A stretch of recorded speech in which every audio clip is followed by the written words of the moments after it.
নমস্কার, আপনারা দেখছেন নিউজ লাইভ। বিদ্যালয় চলাকালীন সাপের আতঙ্ক ছড়ালো ইসলামপুর শহরের এক প্রাথমিক বিদ্যালয়ে। ঘটনাটি ঘটেছে উত্তর দিনাজপুর জেলার ইসলামপুর শহরের মিডিল স্কুলে।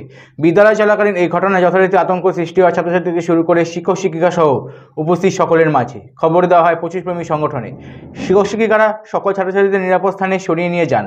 খবর পেয়ে ঘটনাস্থলে ছুটে আসে পঁচিশপ্রেমী সংগঠনের সদস্য নবনীতা উপাধ্যায়।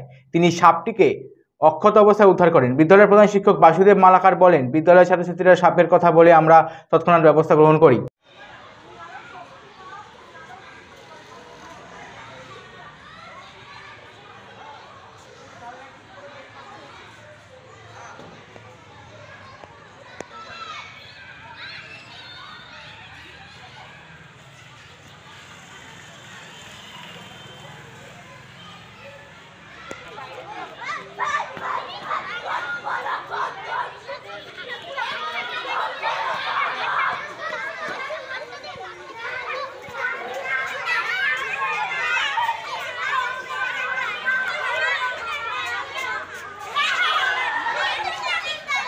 একটা আতঙ্ক ছাড়া বাচ্চাদের মধ্যে দেখা যায় সাপ সাপ বলে চিৎকার চেঁচামেচি হয়, তো সাপকর্মী এসে উদ্ধার করলেন। কি বলবেন বিষয়টা নিয়ে?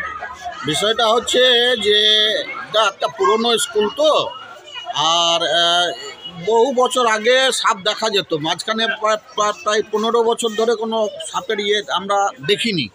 হঠাৎ আজকে বাচ্চাগুলো বলছে যখন, তখনই সাথে সাথে আমরা সাপ যে ধরে নবনীতা, তাকে আমরা খবর দিলাম। সে এলো আর সত্যি সত্যি একটা সাপও ধরলো। এটা আমাদের স্কুলের জন্য খুব ভালো হলো। হ্যাঁ, তা না হলে পরে বাচ্চারা একটা আতঙ্কে থাকতো, আমরাও একটু গার্জেনরা আতঙ্কে থাকতো। তো সেই দিক থেকে আমরা এখন নিশ্চিন্ত হয়ে গেলাম। হ্যাঁ, যাক, ও সেই সাপটাকে নিয়ে গিয়ে জায়গা মতো ছেড়ে দেবে, আর সাপেরও প্রাণ বাঁচলো, আমরাও বাঁচলাম। আর কি বলবো এবার। আপনার নাম? আমার নাম বাসুদেব মালাকার। আমি এই মিডল স্কুলের প্রধান শিক্ষক।